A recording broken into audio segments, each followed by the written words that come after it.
નમસ્કાર દોસ્તો, સ્વાગત છે ફરીથી એક નવા જ વિડીયો સાથે। દોસ્તો, એક માછીમાર એમ કહેવાય કે માછલી પકડવા માટે દરિયા કિનારે જાય છે।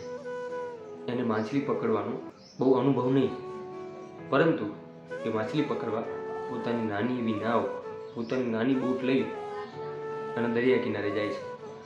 જેવો દરિયા કિનારે એ વ્યક્તિ પહોંચે છે અને જુએ છે કે ઓહો, આ દરિયાની લહેર તો બહુ જ મોટી છે, મારી નાવ તો ખૂબ જ નાની છે, મારી આ નાવથી મારાથી માછલી પકડવી ખૂબ અશક્ય છે એવું સમજી એવું વિચારીને ડરી જાય છે અને બેસી જાય છે।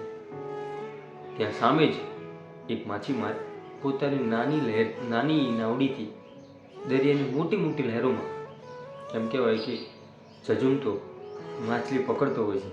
અને આ વ્યક્તિ જુએ છે ત્યારે આ વ્યક્તિ એને પૂછે છે કે તારી નાવ આટલી નાની છે? મારી પાસે પણ સેમ એટલી જ નાવ નાની છે, મને અંદર જતાં ડર લાગે છે ને તું આરામથી માછલી પકડે છે, શું છે આનું કારણ? ત્યારે એ માછીમાર કહે છે કે નાવ ભલે નાની છે મારી, પણ મને માછલી પકડતા આવડે છે। મને આ દરિયો કેવી રીતે ખેડવો એ મને સારી રીતે આવડે છે, એટલા માટે હું એની અંદર ચોક્કસથી મારી નાની નાવ લઈ અને જઈ રહ્યો છું, દરિયા સામે ઝઝૂમી રહ્યો છું અને માછલી પકડી અને મારું ગુજરાન ચલાવી રહ્યો છું। ત્યારે આ વ્યક્તિના મનની અંદર પણ એક એવો સવાલ થયો કે હું પણ પ્રયત્ન કરું, હું પણ અંદર દરિયાની અંદર જાઉં અને માછલી પકડું, ભલે મને નથી આવડતું। ધીમે ધીમે એ વ્યક્તિ દરિયાની અંદર જાય છે, એ દરિયા સામે ઝઝૂમે છે, થોડું આવડે થોડું ન આવડે, ક્યારેક ડર લાગે, ક્યારેક ગુસ્સો આવે, ક્યારેક ભયભીત થઈ જાય, આવું કરે છે।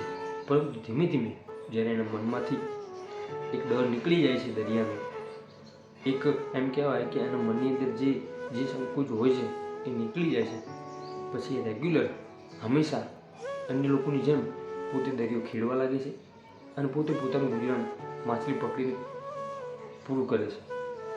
દોસ્તો, આપણા જીવનની અંદર પણ આવી ઘટનાઓ ઘટી રહી છે।